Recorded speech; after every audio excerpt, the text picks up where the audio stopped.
So எடுத்த மெஷர்மெண்ட்டை எப்படி பின் பண்ணலாம் அப்படின்றத பார்க்கலாம். ஸோ சாரியோட அந்த பல்லுவோட எண்டில் நம்ம டேப்பை வச்சுட்டு, இவங்களுக்கு வந்து பல்லுவோட லென்த் வந்து 44 வந்து இருந்தது. ஸோ அந்த 44 இன்ச்சஸில் ஒரு பின் வந்து பண்ணிக்கிறேன். இதுதான் முதல் பின். ஸோ 2வது பின் வந்து பார்த்திங்கன்னா, நம்ம பின் பண்ணோம் இல்லையா பல்லுவுக்கு, ஸோ அந்த பின்லேருந்து எங்களுக்கு வந்து பாடி மெஷர்மெண்ட் வந்து பார்த்திங்கன்னா 53 வந்து வந்திருந்தது. ஸோ அந்த 53 இன்ச்சஸில் ஒரு பின் வந்து பண்ணிக்கிறேன்.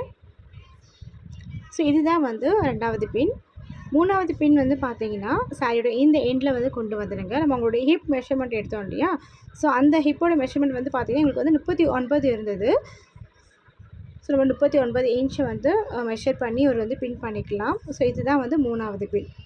நம்ம இந்த 2வது பின்னையும் 3வது பின்னையும் இருக்கிற நடுவில் இருக்கிற கிளாத்தில் தான் வந்துட்டு சென்டர் ப்ளீட்ஸ் வந்து எடுப்போம். ஸோ அவ்வளவுதாங்க. ரொம்பவே சிம்பிள். நீங்கள் இந்த மாதிரி வந்துட்டு மெஷர்மெண்ட் எடுத்து பின் பண்ணி சாரி ப்ளீட் பண்ணிங்க அப்படின்னா வந்து ரொம்பவே பர்ஃபெக்டாக வந்து உங்களுக்கு வரும். ட்ரை பண்ணி பாருங்கள்.